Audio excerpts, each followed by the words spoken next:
স্বাগতম লাল গোলাপ শুভেচ্ছা স্বাগতম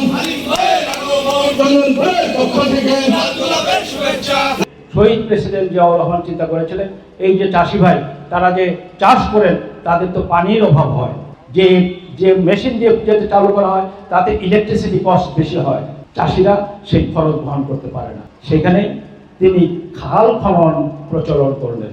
প্রায় 12,000 খাল খনন করা হয়েছিল ওই সময়ের মধ্যে, এবং সেই খাল খননের ফলে দেখা গেল যে পানির যে অভাব মেশিনের চাইতে এটা খরচ অনেক কম। এবং সেই খালগুলি খনন করা হয়েছিল কিভাবে আপনারা তো জানেন অনেকেই, সেই খালগুলি খনন করা হয়েছিল বিনা পয়সায়। এবং আমি তার সাক্ষী, কারণ আমি মহকুমা প্রশাসক হিসাবে বরিশালের ঝালকাঠি প্রথম মহকুমা হয় যেখানে, সেখানে আমি মহকুমা প্রশাসক হয়েছিলাম। শহীদ প্রেসিডেন্ট জিয়াউর রহমানের সঙ্গে কাজ করার সৌভাগ্য হয়েছে, তার প্রটোকল করার সুবিধা হয়েছে।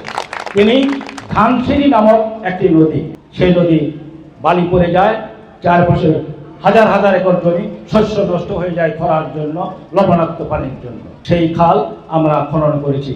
একজন পীর সাহেব ছিলেন, বাসনডা পীর তাকে বলে, নাম করা পীর সাহেব ছিলেন। পীর সাহেব নিজে এসে আমাদের সঙ্গে সহযোগিতা করেছেন, তার ছাত্রছাত্রী সবাইকে নিয়ে। আল্লাহ রহমতে বাংলাদেশে সবচাইতে শ্রেষ্ঠ খাল খনন সেটা হয়েছিল, এবং শহীদ প্রেসিডেন্ট জিয়াউর রহমান তিনি নিজে এসে আমার সঙ্গে হ্যান্ডশেক করেছেন, যেটা কি করে তোমরা সম্ভব এটা করবে, কি করে সম্ভব এটা করবে, মানে অবিশ্বাস্য রকম এত বড় খাল আমরা খনন করেছি। প্রেসিডেন্ট যখন কোদাল দিয়ে নিজে মাটি কাটতে পারেন, তখন আমরা তো দাঁড়িয়ে থাকতে পারি না, আমরা কোদাল ধরেছি।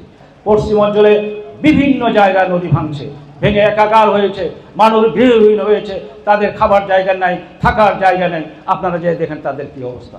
আমি সেখানে গিয়েছি, আমি তাদের বাড়ি বাড়িতে ঘুরেছি, বেশ এই 8 মাসের মধ্যে 4বার 5বার গিয়েছি।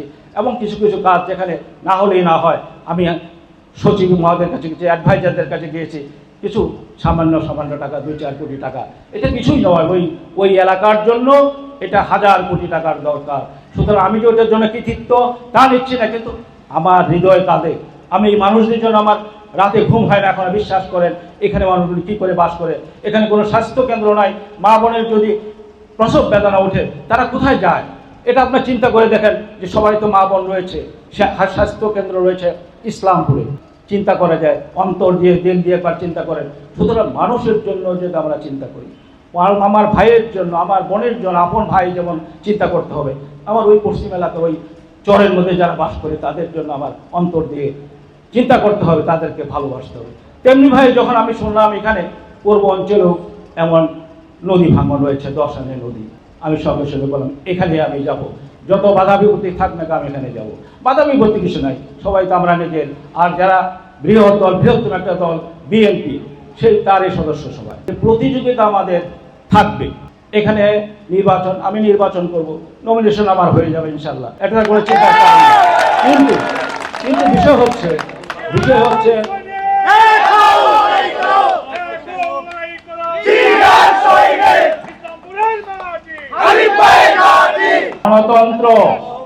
গণতন্ত্রের জন্য আমরা যুদ্ধ করেছি, বৈষম্যহীন সমাজের জন্য যুদ্ধ করেছি শহীদ প্রেসিডেন্ট জিয়াউর রহমানের ডাকে।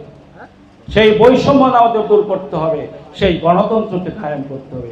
গণতন্ত্র দলের মধ্যে একটি কনস্টিটুয়েন্সি একাধিক 1 জন 2 জন 5 জন ক্যান্ডিডেট হবে, এটা গণতন্ত্রের সৌন্দর্য। যে আমরা একসঙ্গে একা দৌড় দিলে একা ফার্স্ট হওয়ার কোনো কৃতিত্ব আছে? দৌড়ের কম্পিটিশন আমি একাই ক্যান্ডিডেট, আমি দৌড় দিলে এটা কোনো মর্যাদা হলো? এটার কোনো দামই তো ওঠা হলো না। সুতরাং আমরা কম্পিটিশন করব, আরও আসেন, আমরা একসঙ্গে দৌড় দিই। দৌড় দিলে যে ফার্স্ট হবে তাকেই তো আপনারা পুরস্কার দিবেন, তাই নয় কি?